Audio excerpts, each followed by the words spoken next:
আসসালামু আলাইকুম। আজকে বানাবো লট্টে শুটকি ভর্তা। এই যে কতগুলো লট্টে শুটকি নিয়েছি। এখন এগুলো যে মাথাটাতে এগুলো ফেলে দেব, কেটে একটু সাইজ করে নেব আমি।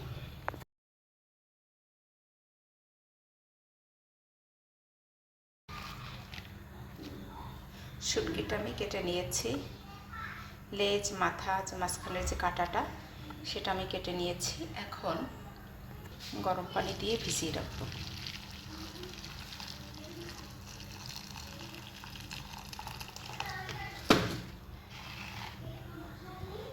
ভিজিয়ে রাখবো 10 মিনিটের মতো। এখানে আমি সরিষার তেল দিয়েছি, তারপরে দিয়েছি 7-8 কোষ রসুন থেতো করে, এটা ভেজে নেব। সাথে 4টা শুকনো মরিচ ভেজে নিচ্ছি।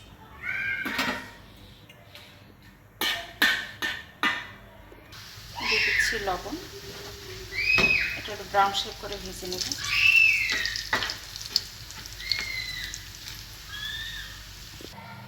শুটকিটা কিছুক্ষণ ভিজানোর পরে, এখন আজকে সময় নেই তাহলে বেশিক্ষণ ভিজিয়ে রাখতাম।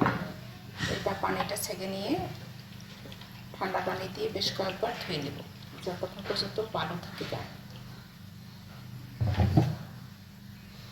বেশিক্ষণ ভিজিয়ে রাখলে কাঁটাটা বের করে ফেলা যেত। শুটকি কিন্তু গরম পানিতে দিলে তারপর আর গন্ধ।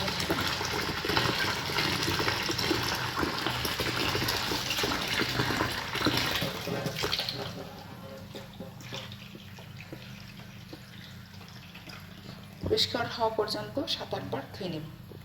পরিষ্কার করে ধুয়ে নিয়েছি, এখন ঢেলে নেব। বিসমিল্লাহ।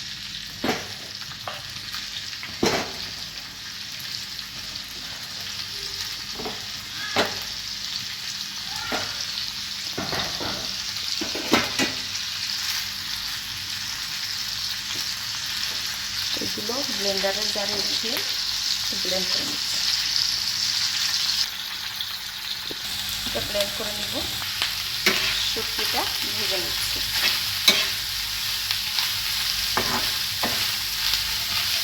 গায়ে পানি না থাকে। শুটকিটা এখন কিন্তু গন্ধ আসে না ভাজার পরে। তেলে দিয়ে ভেজে নিলে আর গন্ধ বা যখন থাকে না।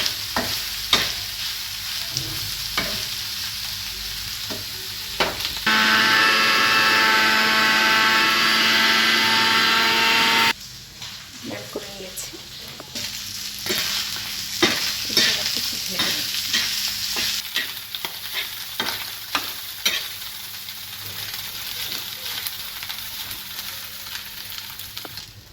টালা হয়ে গেছে। একটু ঠান্ডা করে এখন ব্লেন্ড করে নিচ্ছি। ফ্যানের বাতাসে ঠান্ডা করে নিয়েছি, এখন ব্লেন্ডারে ব্লেন্ড করে নেব। ব্লেন্ডারে জারি দিয়েছি, এখন ব্লেন্ড করে নিচ্ছি।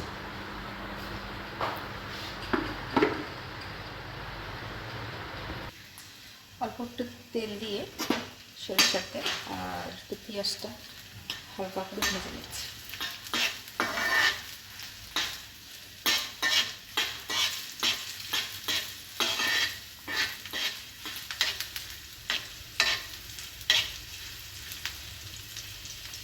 এখন ব্লেন্ড করে নিচ্ছি। শুটকিটা ব্লেন্ড করে নিয়েছি। তেতো তেতো লাগে শুটকি। এখন একটু পেঁয়াজ কষি দিয়ে দিচ্ছি। এটা কিন্তু ভাজিনি। ধনে পাতা থাকলে ভালো হতো, স্বাদটা আরও দ্বিগুণ বেড়ে যেত। আবার একটু ব্লেন্ড করে নিচ্ছি এটা নিয়ে। এখন দিয়ে দেবো পেঁয়াজ, যে সরিষার তেলে ভেজে রেখেছি সেটা দিয়ে দিচ্ছি। ব্লেন্ড করা হয়ে গেছে, ইডলি রেডি শুটকি ভর্তা।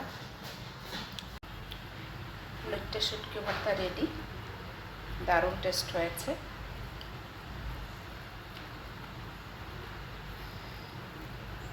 কোনো ঘ্রাণ নেই, তো অনেক টেস্ট লাগছে। তিতোটাও কমে গেছে। মাশাআল্লাহ।